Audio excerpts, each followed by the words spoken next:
Eu sempre quis ter a minha própria casa. E é interessante porque, assim, apesar de algumas pessoas falarem sobre as vantagens de alugar e tal, é muito difícil achar um livro clássico, best-seller de finanças, que o cara não fale que é bom ter uma casa. Então, por exemplo, O Segredo da Mente Milionário, o cara fala que é bom. Tem um vídeo no meu canal sobre isso.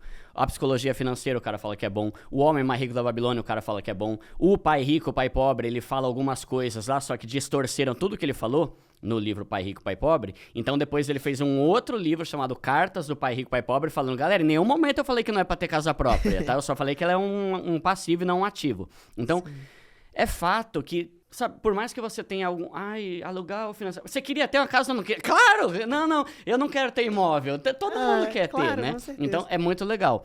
E aí tem as vantagens e desvantagens de cada um. Só que, por exemplo, o meu canal é pra pobre. Primo pobre, né? Então, esse argumento que você fala, ele é super válido.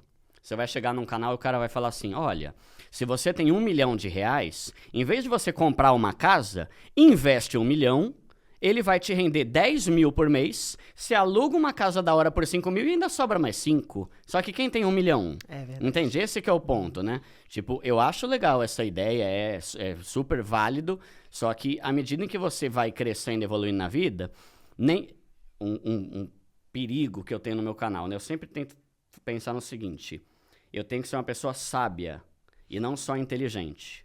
Eu posso chegar e falar alguma coisa que é financeiramente inteligente, só que eu tenho que ter a sabedoria de lembrar que o brasileiro não tem educação financeira. Perfeito. Então eu não posso falar uma coisa que eu sei que 90% das pessoas vai fazer asneira. Não, mas tá certo o que eu tô falando. Tá certo o que vários canais falam. Não, faz parcelamento, depois você investe o que sobrar e tal. Só quem vai investir? Quase ninguém. Então eu pego primeiro no ponto de falar sobre educação financeira e mudar a mentalidade da pessoa para depois ela começar a querer fazer umas coisas arriscadas. Porque se você for ver, a maioria dos pobres, o único patrimônio que tem é a casa. Sim. Então eu falo, tenha a sua casa, corre atrás disso. Só que tem alguns pontos, como você ter bastante dinheiro, ok. Então você pode alugar. Só que você tem bastante dinheiro no banco a ponto de, se você for enxotado lá da tua casa de aluguel, você compra, porque você tem dinheiro no banco. Só que o pobre não tem nada, ele vive de aluguel e a qualquer momento ele pode ser tirado de lá, ele não tem casa, não tem financiamento, então se der ruim ele não tem onde morar, o rico tem. Tanto que a maioria esmagadora dos influenciadores que falam que alugar é melhor, tem casa. Todos têm casa, e eles falam no canal, tem casa de 10 milhões, de 15 milhões.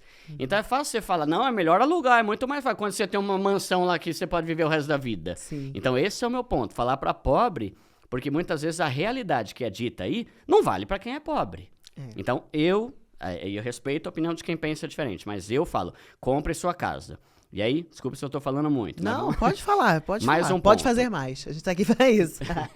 Quer ver outro ponto que eu acho complicado? A pessoa chega e fala assim, em vez de comprar, aluga e com o dinheiro que sobrar, você investe.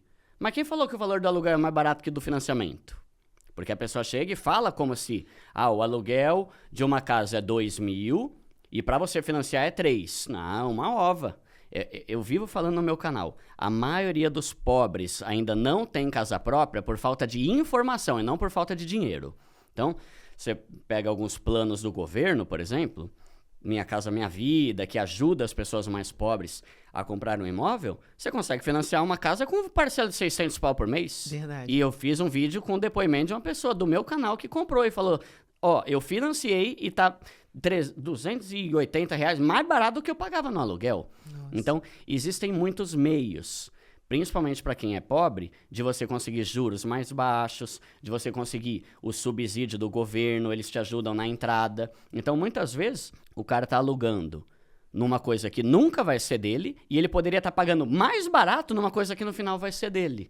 Então, são esses pontos que eu pego. Eu sei que tem momentos da vida que não, eu mesmo, antes de o meu apartamento ficar pronto, eu fiquei morando de favor num prédio lá de um primo meu. Mas se ele não tivesse emprestado, eu teria que alugar. Só que eu sempre penso assim, cara, você tá alugando, mas vai se planejando pra comprar, sabe? Porque às vezes você não tem a grana da entrada, tem cara que tá enrolando a mulher faz 8 anos porque não tem casa. Aluga, vai alugar, né? Qual a sua opinião sobre carta de consórcio? Eu já tive consórcio, não gosto, pra ser bem sincero. Você Esse homem fez? odeia, gente. Você fez? Eu fiz. Eu tenho ali uma Mas cartinha. eu vou te falar, ó, o que acontece? O consórcio, ele é interessante, ele tem juros bem menores, né? Acaba saindo muito melhor do que o consórcio, só que ele é bom pra quem não tem pressa nenhuma. É o meu caso. Sim, ó, aí tudo bem.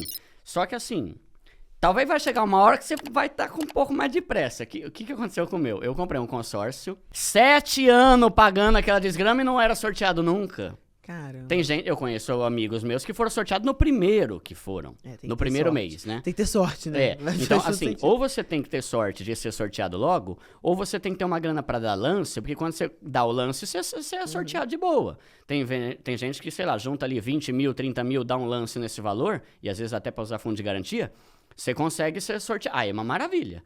Quando sair teu consórcio, você der um lance lá, tá ótimo. Você vai pagar bem menos que quem financiou, por exemplo. Só que você tem que ter essa grana pra dar o lance, ou você tem que ter sorte. Como eu não tinha grana pra dar lance e não saía nunca aquele negócio, E nem sorte? nem sorte, eu tive que fazer o quê? Vender o meu consórcio. Só que quando você... Porque no começo eu não tinha pressa. Depois de 7 anos eu tava com pressa, Poxa, caramba. Eu não achei 7 que era anos. tão lento assim o negócio, né? Aí eu vendi o meu consórcio, perdi grana pra caramba, porque assim, ninguém vai querer pagar tudo que você Nossa, pagou. Eles vão verdade. dar um valor abaixo. Você perdeu, assim, se você sentir a vontade de falar, você perdeu quanto? Você pode falar em porcentagem? No meu caso, eu perdi pouco, porque a compradora foi a minha irmã. Nossa. Mas, Aí por você exemplo, teve sorte. Por exemplo, eu tenho um amigo que ele tá com essa mesma situação, né? Ele não tá mais, tá com pressa, precisa do valor. Ele já pagou, acho que tipo 55 mil, e o pessoal tá dando 30 no máximo. Nossa. Então é quase metade do valor que ele já pagou, ele vai perder. Né? Então, é bom pra quem não tem pressa nenhuma e pra quem tem uma graninha pra dar de lance. Aí maravilha, mas se não é o caso, pode ser que você sofra como eu, que fiquei 7 anos pagando e não foi sorteado nunca, né? Tem que ter sorte e dinheiro pra dar o lance, então. Essas são as 2 regras básicas.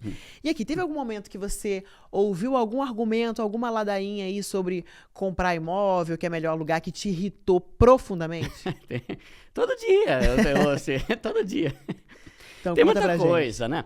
Por exemplo, no meu canal, eu respeito quem quer alugar, só que eu combato os argumentos fajutos. É muito comum você ver na internet um Reels ou um vídeo no TikTok, quer que seja, a pessoa falando assim, olha, eu vou mostrar aqui, eu vou anotar como alugar sai muito mais barato. Aí ele coloca aqui os valores do aluguel e depois o valor do financiamento. Já começa errado que sempre coloca o valor do financiamento mais caro e tem muita forma de ser mais barato. Aí eles colocam uma letrinha bem pequenininha lá embaixo assim, não vamos levar em conta o reajuste anual do aluguel. Mas se mata então, bicho. Por que você tá fazendo um vídeo inútil desse, né? Porque o que acontece? O aluguel, pra quem não sabe, né? Ele tem um reajuste, porque o dono do aluguel não vai ficar cobrando R$1.000 por 50 anos de você. E esse reajuste, ele é baseado num índice, ou é o IGPM ou é o IPCA. Já teve anos em que o IGPM ficou ali de 20% ao ano. O IPCA, 10% ao ano, 6%, 12%, vai variando. Imagina isso, ó, vou montar um cenário aqui. Eu financiei um apartamento de R$200 mil e a parcela do financiamento é 1.000. Ou, não, eu não quero ter casa, eu aluguei um apartamento de R$1.000 e a parcela também do aluguel também vai ser 1.000. Se você faz o financiamento pela tabela Price, ele vai ficar sempre 1.000, 1.000, e ele vai ter uma pequena correção ali, que é de bem pouquinho mesmo, né? Eu até combinei com o pessoal de não ficar falando sigla, que é chato, né? Dificulta, né? Mas vai ter uma correçãozinha bem pequena. Enquanto o aluguel, ele vai ter um reajuste ali de 6% ao ano, 10% ao ano. Então, se você tá pagando hoje 1.000, daqui a um ano vai aumentar para 1.060. No outro ano, 1.120. No outro ano, não sei quanto. Eu fiz uma estimativa, né? Eu planilhei. Se você financiar um apartamento e, sei lá, você botar ali 120 mil, por exemplo, ao longo dos 30 anos, você vai ter gasto quase 300. Caramba, Duda, financiei 120 pau e paguei 300. Que burrada, hein? Pois é. Só que aí... Por quê? Por causa dos juros, né? Só que uma pessoa que começa um aluguel hoje, que custa R$1.000, e ano que vem aumenta 6%. no outro aumenta 6, no outro aumenta 6, 6, 6, 6. No final dos 30 anos, essa pessoa vai ter pago mais de R$1 milhão. Sim. É 3 vezes mais caro do que o financiamento. Então a pessoa fala, financiamento é ruim porque você paga 3 vezes mais do que você pagou. E quem aluga paga 3 mais do que quem financiou. E sem contar a amortização, né? Que se você amortizar, sai muito mais rápido. Então, esse é um tipo de comparativo totalmente injusto. Ai, vou mostrar como aluguel é melhor, só que eu não vou levar em conta o reajuste. Né? Isso aí não serve pra nada, né? Você acabou de assistir um corte do Pode Fazer Mais, o podcast do Banco Pan. Já aproveita, curte, comenta, compartilha, se inscreve no canal, ativa as notificações e para assistir o vídeo completo é só clicar no card aqui em cima.